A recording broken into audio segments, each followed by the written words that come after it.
साथियों नमस्कार। Real news channel में आपका हार्दिक स्वागत है। फिलहाल देश का सबसे चर्चित मुद्दा या चर्चित प्रकरण जिसे कहेंगे वो है कुमारी सैलजा प्रकरण। कुमारी सैलजा कांग्रेस की वरिष्ठ नेता हैं। अविवाहित रहते हुए उन्होंने सारी जिंदगी कांग्रेस की सेवा की है, कांग्रेस के विभिन्न पदों पर काम किया है और कांग्रेस की अच्छी नेता मानी जाती हैं। उनके काम की या उन पर कोई आरोप अब तक कभी नहीं लगा है। अब लोकसभा चुनाव से पहले जैसा कि कुमारी सैलजा ने बताया, उन्होंने अपनी इच्छा जाहिर की थी स्टेट में काम करने की। और स्टेट में काम करने का मतलब है कि हरियाणा का मुख्यमंत्री पद की दावेदारी के लिए काम करना। उससे पहले लोकसभा चुनाव आए तो लोकसभा चुनाव में उनको टिकट दिया गया, वो लड़ी और अच्छे मार्जिन से जीती भी। अब तक वो 5 बार संसद जा चुकी हैं, पार्टी के विभिन्न पदों पर काम किया है। अब तक कांग्रेस को या हाईकमान को या किसी कांग्रेसी को कभी कोई दिक्कत नहीं हुई।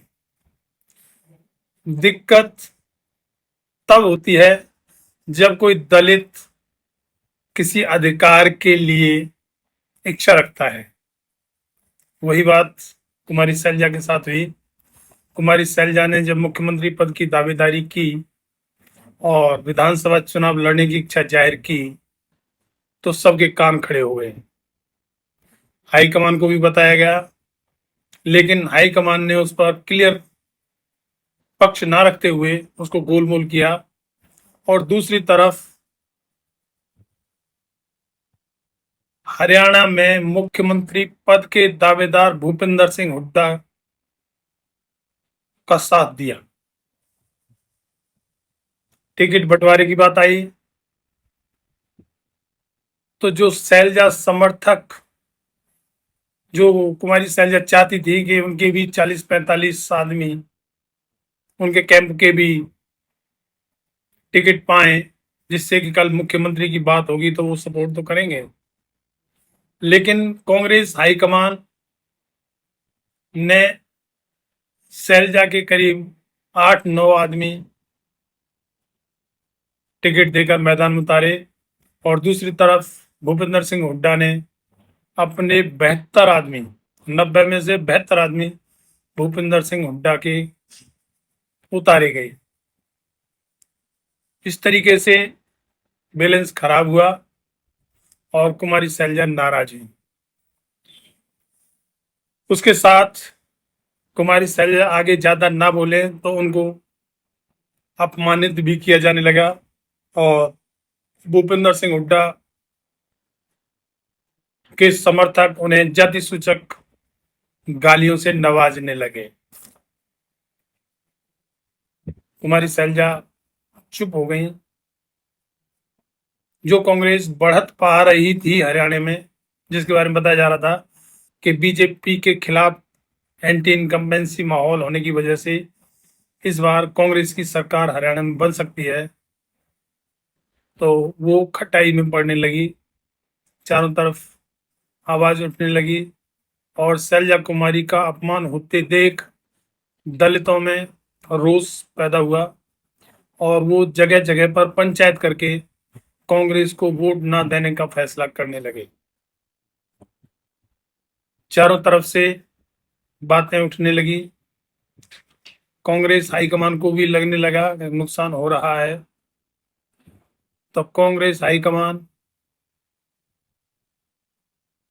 उसके उपाय में सीधे कुछ ना करके कांग्रेस अध्यक्ष मल्लिकार्जुन खड़गे, जो भी दलित समाज से आते हैं, उनको आगे किया। अभी कुमारी सैलजा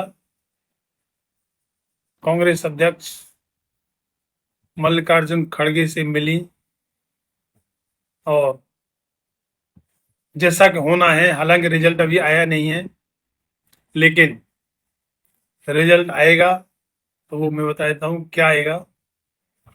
तुम्हारी शैलजा जी को समझा दिया गया है, तुम्हारी शैलजा जी की सारी बातें मानी जाएंगी, और दूसरी तरफ हुड्डा को क्लीन चिट करके बेहतर आदमी उसके मैदान में उतार के कल वो जीत के आते हैं, तो क्या वो शैलजा को मुख्यमंत्री पद के लिए मानेंगे? नहीं। कांग्रेस हमेशा दलितों के अधिकारों के खिलाफ रही है। सबसे बड़े कांग्रेस के नेता बाबू जगजीवन राम, उनको प्रधानमंत्री नहीं बनने दिया तो सिर्फ कांग्रेस ने। दिल्ली प्रदेश कांग्रेस में जब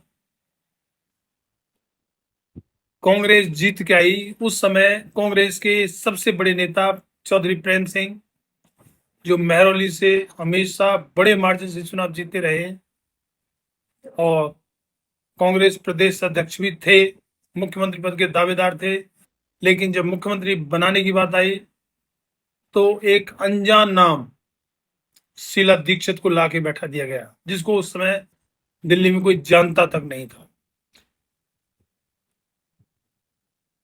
उसी तरीके से कांग्रेस हमेशा से यही करती आई है, और अब कुमारी शैलजा के साथ भी यही होना है। इन सबसे पहले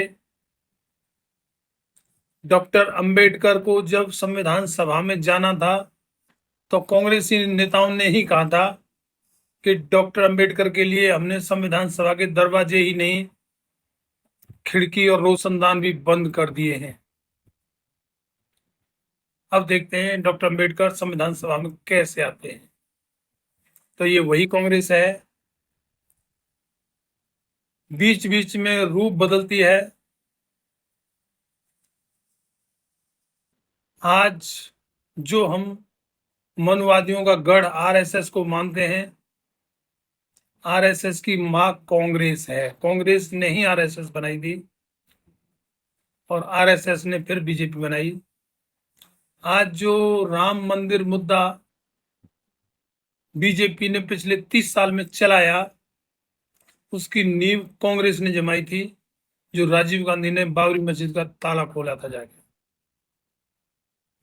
प्राइवेटाइजेशन कांग्रेस लाई, जिसका मजा अब बीजेपी ले रही है।